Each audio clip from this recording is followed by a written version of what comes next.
Andy Boreham is a scintillating commentator on events, personalities, trends, everything to do with China. He is the creator and the host of China Reports. He's a New Zealander, a Kiwi, but he's the man with the ultimate accolade. He's the first foreigner ever to be stamped with the designation China State-Affiliated Media. Wear it like a badge of honor, Andy, and thanks for staying up past 3 in the morning to be with us this evening. First of all, clear that matter up. How come a New Zealand boy, blonde, blue eyes, metaphorically speaking, gets branded as Chinese State-Affiliated Media? How did that happen? Who branded you? Well, firstly, I would love to say thank you so much for having me on tonight, George. It's a real honor. Of course, you said, you mentioned it is about 3:30 in the morning here in China, so I'm going to try my best. First up, I want to show you. You said wear the state-affiliated badge as a badge of honor. I've actually had some made. I don't know if you can see that. I think oh, how wonderful. Cool. What a great thing to do. I have to turn it around. That is wonderful. The people who want to have me branded and anyone else branded as China state media, Russian state media, they see it as a negative. So I really feel like I want to turn it around. So yeah, that's what I'm doing. But yeah, I think during the Beijing Olympics, I had a few run-ins with some US journalists who were really on the attack of China, posting some really negative, really nasty stuff. So I think a lot of them kind of reported me to Twitter, as well as ASPI, the Australian Strategic Policy Institute, had a bit of a thing for me during the Olympics. So yeah, it was a fun time. But now I'm branded and I'm wearing it like a badge of honor. Excellent. And hadn't the New Zealand government anything to say about this? Surely they're champions of freedom of speech in New Zealand. No, I haven't heard anything. But the funny thing is, you know, with Twitter, especially from the US being champions of free speech, a lot of people don't realize that when you're branded China state media, Russian state media, it's not just the tag that you receive, you're also pretty much silenced on Twitter. You don't need to use hashtags anymore because no one's going to see them.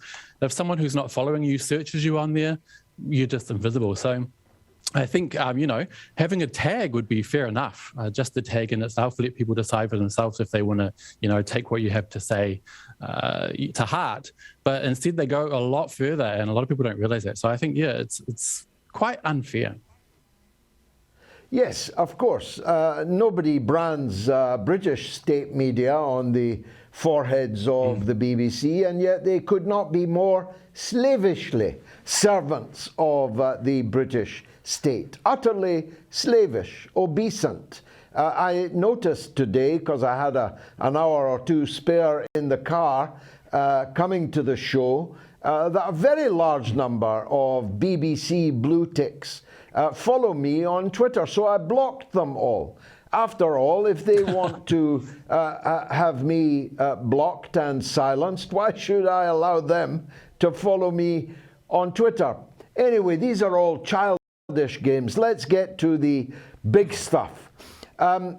China, arguably, is the main beneficiary of this great schism. It will be seen in history as a conscious uncoupling between East and West. China will now be able to be supplied by all of the things that Russia used to sell to the West. Pipelines are being built, and China's finance sector is being immeasurably strengthened by the decision to kick out Russia and everything Russian from the SWIFT system of banking settlements. There must be, I would have thought, if not officially trumpeted, something of an air of confidence in China these days. Yeah, I do. You know, as well as all the reasons you've mentioned, I think China is in a unique position now to come across as an adult in this situation. I really feel like the US obviously is pushing for more violence, more bloodshed. And so China gets to come off as, the big guy in the situation. But I do think it's unfortunate because, China's position on this whole situation is very clear. They want to see talks, negotiations, and a peaceful end to this where both sides are happy.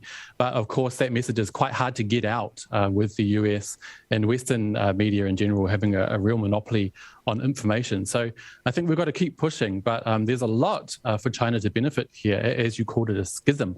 I do really think this is a decoupling, and it's a time for us to really march forward with a more multipolar world. And I think the US is really feeling that pressure. That's why they're trying to call everybody up and being rejected by a lot of world leaders. I think it's not only us that see this happening, it's also the US. So I think that's a great thing.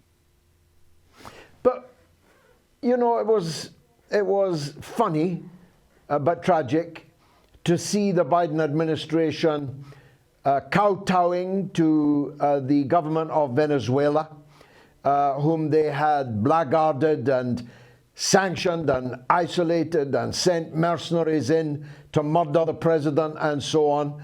But to have to turn up to that same government, whom they de-recognized years ago and plucked an imposter, Juan Guaido, off the street and said, that man there is the president. Then gave him billions of dollars worth of Venezuela's sovereign funds and gold from around the world. That was kind of funny.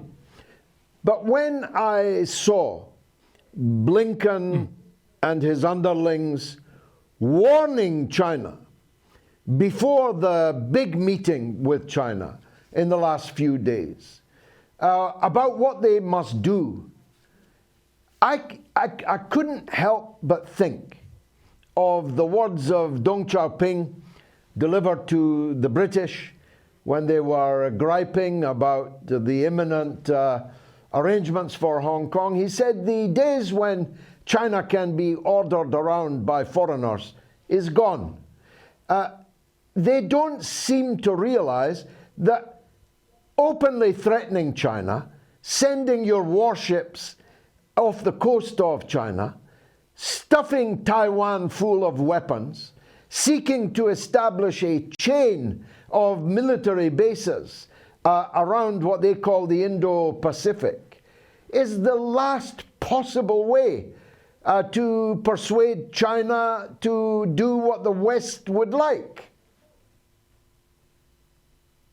Yeah, I do. I feel like it's quite unfortunate that the US side really underestimates a lot of these communications with other world leaders. As you say, I think the best way to deal with China is communication, open communication, and seeing each other as equals. But that is absolutely not something the US government or US foreign policy leans towards. Of course, probably one of the biggest failures in US foreign policy, and a lot of the belief of many average Americans, is that the US is morally righteous, is good.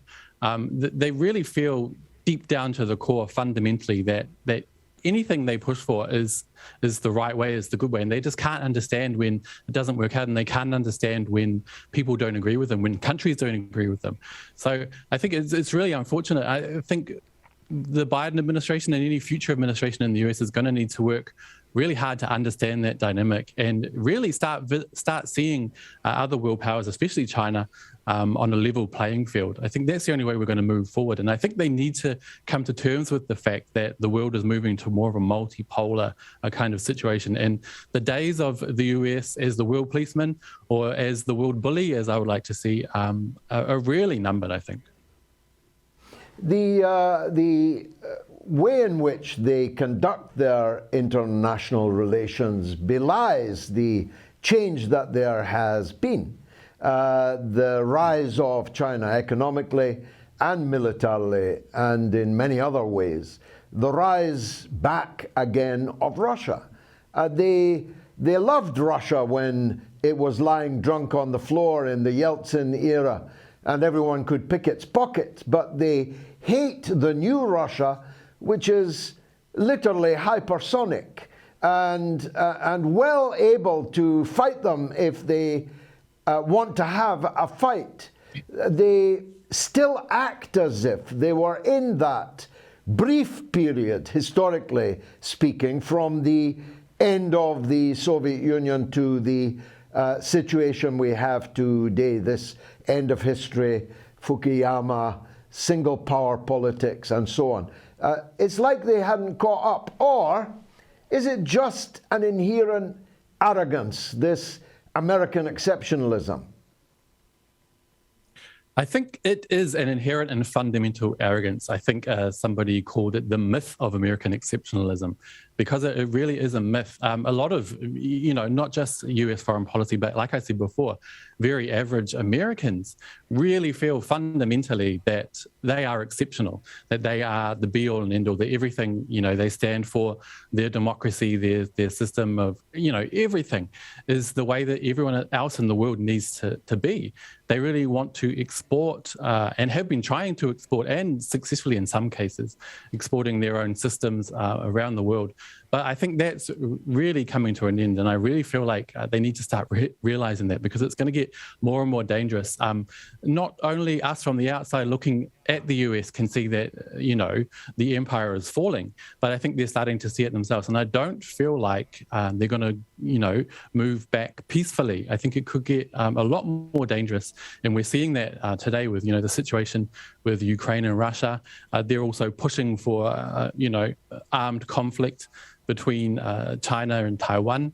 It's really a scary time. So I really feel like we need to try to change people's thinking, try to communicate more, and try to make this shift happen in a more peaceful way. Before, when we were shifting from, the UK, when the UK was the world power, to the US, it switched a lot more peacefully, because there was that cultural affinity, English speakers, Anglo-Saxons. Now that switch is happening to, big scary China, big scary India, big scary Russia, people who don't necessarily share the same systems, the same beliefs. It's looking scary, but I really hope we can move forward in a peaceful manner. I'm really crossing my fingers. Now, although they call you China state media, we both know that you don't speak for China, and you don't have to speak for China. So let me ask you a slightly difficult question. The one bone of contention I can see in this new Eurasian future is the differences between China and India. This will have to be bridged. The quarrel between these two countries, which has frequently erupted into war, and even quite recently unarmed war, these are not sufficient casus belli to stand in the way of these great new developments. What thinking do you think is going on in China about how to resolve their differences with India? Well, I think, like you said, that's a really tough question. I wouldn't like to hazard a guess as to what the thinking is in China, but me personally, I really feel like both sides would love to move past the situation. Obviously, a big part of it is land disputes between India and China, and both sides really don't feel like budging. But I think it's a real shame and a lost opportunity, because, like you said, India and China, two really great powers, two civilizational powers that have long histories, much longer than the West, much longer than the US, that could really be a force for real good and to shape the future world, the Asian century. So me personally, like you said, I don't speak for China. I would love to see them somehow overcome this. It seems like a really small issue, but I think it is a huge issue between both sides. I think they've each pushed for concessions. None of it's really worked out. But I think now would be a time in the current situation to really get together and butt heads and try and figure something out. To be honest, I'm not holding out much hope for any quick change there. But if it were me, my personal opinion, I would love to see India and China be able to overcome that obstacle and really unite to forge ahead with the new world order, as you could put it. Andy Boreham, go and get some well-deserved sleep. Thanks for staying up so late to join us.